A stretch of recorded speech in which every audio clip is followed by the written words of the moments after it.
I always knew that HOA was trouble, always writing people. But this time, they went too damn far. My sister Sarah, who's got a disability, was actually chained up in the backyard by those sickos, just 'cause we didn't follow some dumb community rule. But they messed with the wrong family, believe me. Living in a place run by an HOA is a pain to begin with. But when you've got a bunch of power-tripping folks in charge, it gets plain crazy. I always had a bad feeling about our HOA. They acted like they were running a police state. Park 10 minutes too long? Fine. Grass a hair too tall? Warning. But what they did to Sarah, it went from ridiculous to downright criminal. See, Sarah was born with a condition that means she can't walk. She needs a wheelchair and a few things adjusted so she can get around okay. The HOA was already giving us grief about that. They complained about the ramp not looking right, said the sidewalk had to stay original, and griped about how it bothered the neighbors. But things got real bad the day Sarah decided to chill in the backyard for a bit. It was a nice, sunny morning. She had her laptop, was sipping on some coffee, just enjoying the day. Which, apparently, was a crime in that neighborhood. 'Cause not even a half hour later, the HOA lady shows up at the door looking like the world was about to end. You know the type. Hair sprayed solid, clothes with way too many buttons, and a clipboard like she's running a top-secret FBI investigation. Without even a hello, she just blurts out, "Your sister can't be in the yard." I blinked, thinking it had to be a joke. What? She sighs like I'm the one who's slow. The yard is not for that kind of activity. Only gardening and supervised meetings are allowed. I just laughed. I mean, what else could I do? So you're telling me my sister can't sit in the backyard of her own house? She didn't even flinch. Yes, it's in the rules. The rules. Those stupid, unwritten rules that no one ever signed, but they treat like they're the law. I tried to argue, but with these people it's pointless. They're not looking to talk, they just want control. The woman left, but I knew she wasn't done. And I was right. 'Cause the next day, something happened I never thought I'd see in my life. I'd gone out to run a few errands, and when I got back, I couldn't believe my eyes. Sarah was trapped. And I don't mean that in a figure of speech. They had chained her wheelchair. I thought I was seeing things. I ran over, and sure enough, there was a heavy chain holding the wheelchair to the porch railing. And Sarah? She had her arms crossed and looked like she was already past the point of freaking out. She just said they were making sure she wasn't disturbing the peace or something like that, without even looking at me. I felt my blood start to boil. I tried yanking on that chain, but it was locked tight with a heavy-duty padlock. Sarah just rolled her eyes. "I already tried that, genius," she said. The HOA actually chained up a disabled person. I couldn't believe it. I wanted to scream, maybe even set something on fire. But before I did anything crazy, it hit me. This wasn't just some stupid rule violation. This was freaking kidnapping. I grabbed my phone to call the cops, but then I noticed something weird. Across the street, a black car with tinted windows had been sitting there for ages. I could have sworn I'd seen that car before, like earlier in the week, driving slow down the street and even parked in the market parking lot. And now it was just sitting there, watching. Then it dawned on me, and my heart started racing. What if the HOA wasn't the only group doing something illegal around here? What if that car wasn't there by accident? That's when things started to get interesting. 'Cause little did those HOA crazies know there was something way bigger going on in this neighborhood, and someone had been watching them for a long time. My sister was stuck, chained up like she was an object, all because the HOA decided a disabled person sitting in her own yard was bad for the neighborhood's look. I don't know what kept me from kicking down that HOA lady's door. Maybe it was because I was still trying to wrap my head around just how nuts these people were. Sarah, on the other hand, was strangely calm for someone who was literally chained up in her own backyard. I asked her, "Shouldn't you be, I don't know, more freaked out?" I gave the chain another tug, but it wouldn't budge. She just sighed. "Oh, I'm way past the freaking out stage, brother. Now I'm just waiting to see how far these people will go." What really ticked me off was that they knew I'd left. They waited for me to turn my back, walked right into my yard like they owned it, and chained my sister up just because they could. That wasn't gonna fly. I grabbed my phone and started dialing the cops. But before I could finish the call, That black car across the street distracted me again. Why was it always around? The driver's window rolled down a crack, just enough for me to see that someone was watching. And then it clicked. The HOA wasn't the only group involved in something shady here. The FBI was investigating this whole neighborhood. It all hit me at once. If there's one thing the FBI is good at, it's gathering information without anyone knowing. They don't just show up out of the blue like in the movies. They watch, they wait, they collect evidence. What worried me was, if they were investigating, it meant this HOA was mixed up in something way worse than just abusing their power. That's when I realized I didn't have time to. I figured I couldn't waste any time calling the regular cops. This was bigger than that. This was a job for the feds. So I just put my phone back in my pocket. I looked at the black car again. The guy inside was still watching me, so I decided to take a chance. I raised my hand and waved. For a second, nothing happened. But then, like I'd passed some kind of test, the car flicked on its headlights and started rolling slowly until it stopped right in front of my house. Sarah raised an eyebrow. "What did you do now?" she asked. Before I could answer, the car door swung open. A guy in a black suit stepped out. Dark glasses. Stiff as a board.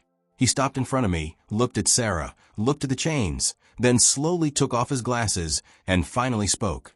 "I think we have enough evidence." I didn't know if I should be relieved or worried. Evidence of what, exactly? The guy turned and looked toward the HOA lady's house. Evidence that this community is involved in something way more serious than you realize. The FBI agent walked over to Sarah and looked at the chains.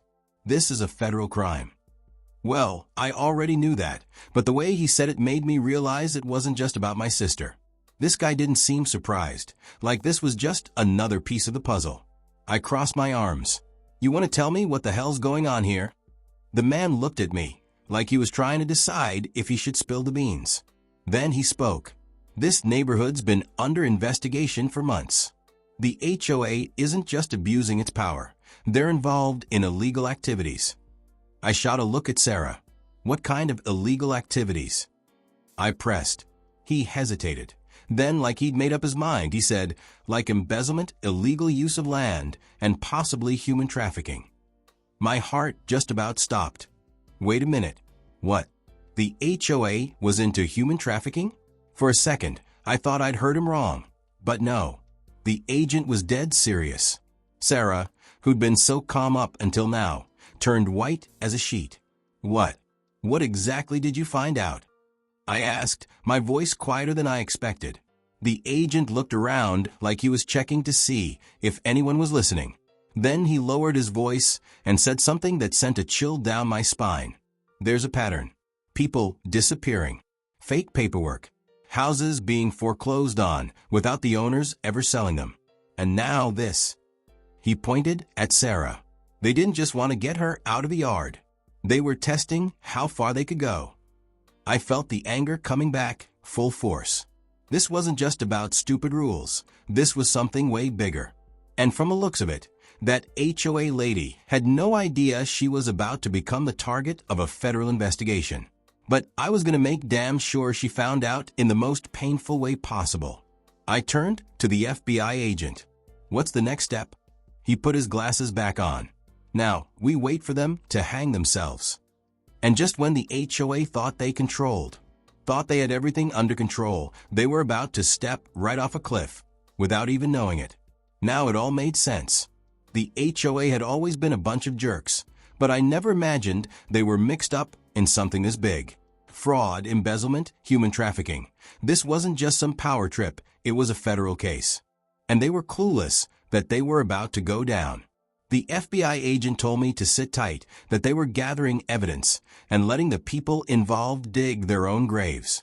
But I'm not the kind of guy to just stand around waiting for the wheels of justice to grind away. So, while the FBI was watching from their side, I decided to start my own little plan. The next day, I did something I knew would stir things up. I put Sarah back in the yard. New chair, a sun umbrella, glass of lemonade, the whole shebang. I wanted to see how far the HOA would go to cover their tracks if they were really into something illegal. And sure enough, It didn't take long for the HOA leader to show up again. She marched down the sidewalk like she was about to read the death sentence. Her face was a mix of anger and nervousness. Maybe deep down, she knew something was wrong. "I already warned you that your sister can't be here," she said. I acted confused, tilting my head. "You did? But I don't remember seeing any law that says a person can't sit in their own yard." The woman clenched her jaw, her eyes twitching a little. She was nervous. Interesting. "The community rules must be respected," she insisted, her voice quieter than usual. "Ah, so now you don't want to draw attention to yourselves?" Something was up, and I wanted to figure out what it was. That's when I noticed something I hadn't seen before. While the HOA lady was chewing me out, 2 other HOA members were standing back a bit, whispering to each other. One of them was holding a thick envelope. My gut told me it was money. At that moment, I knew I had to push them just a little harder to make them crack. "Keeping up with all these crazy rules must be a lot of work," I said, crossing my arms. "It must be hard to make sure everyone's following the rules the way you want them to." She blinked a few times, looking suspicious. "It's about maintaining the neighborhood standard." "And does maintaining that standard," I continued, "involve buying people off?" Her face changed in a flash. It was only for a split second, but it was enough. She went white as a ghost, and the 2 HOA members behind her froze. That was the confirmation I needed. They were mixed up in something way bigger. If there's one thing I've learned about criminals, it's that the more they think they're in control, the more reckless they get. So I did exactly what a stubborn, annoying guy would do. I kept pushing. Sarah, who already knew what I was up to, smiled and picked up her cell phone. "You want me to record this conversation? It'll make great content." That sent the HOA lady over the edge. "You can't do that," she screamed, face turning red. I just laughed. "But what about freedom of expression? Or does that fall outside the rules, too?" That was the last straw.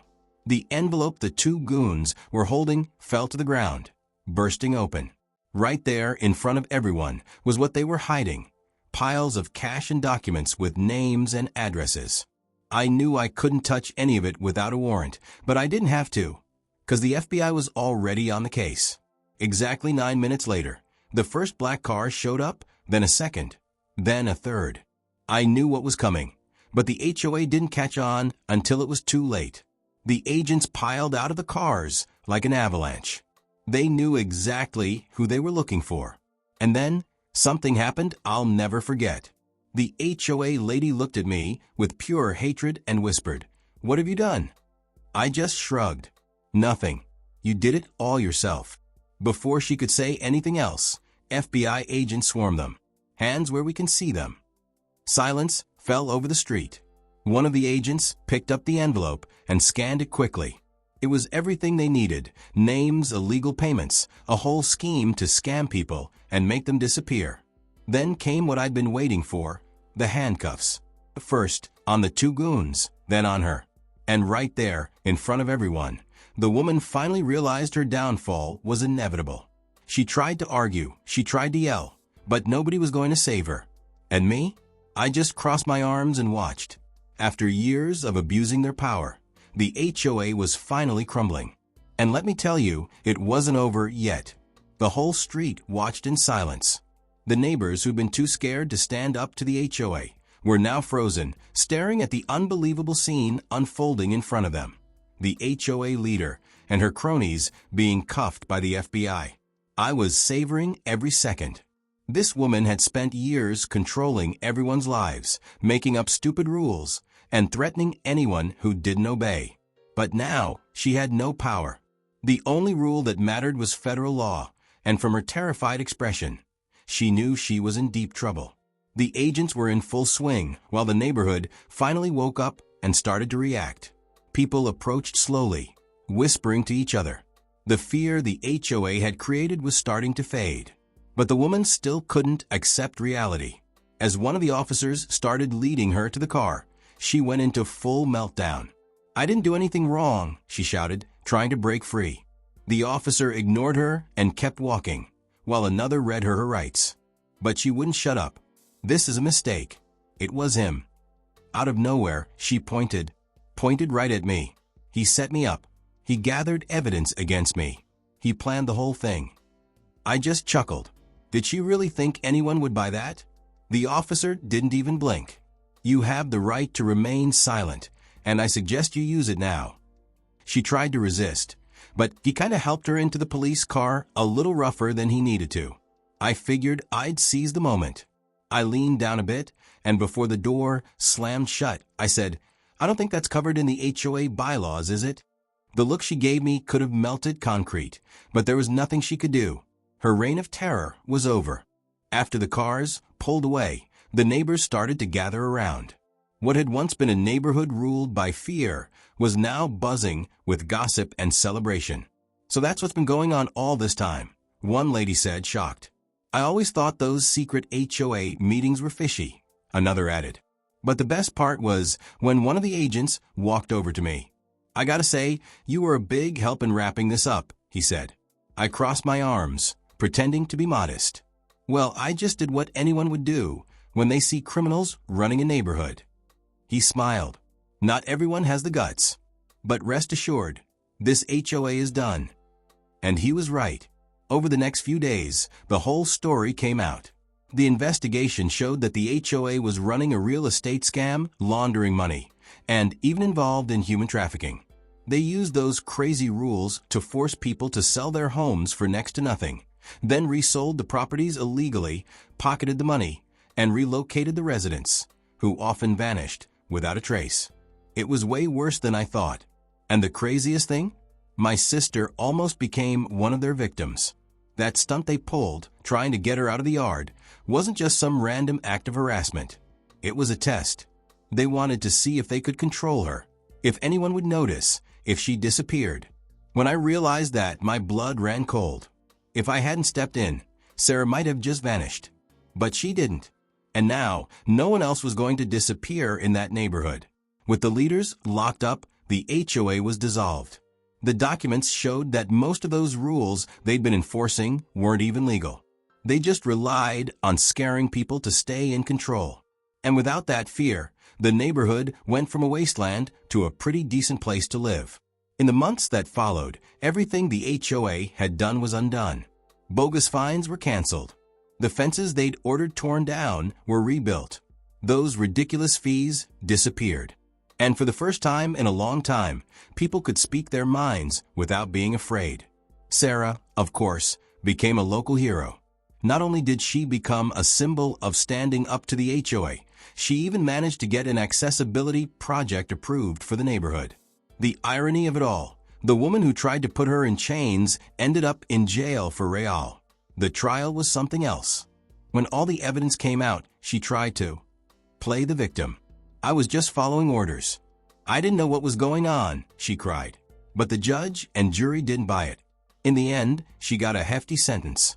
And the irony is, she ended up in a place where the rules really are unbreakable. A jail cell. Bars, strict rules, and no way to boss anyone around. If that woman learned one thing, it's that power doesn't last forever. You can be in charge for a while, push people around, and abuse your position. But eventually, the house of cards always falls. And when it does, the fall can be a lot more painful than you think. And if you enjoyed hearing this story, don't forget to leave a comment and hit that like button. It helps get the word out.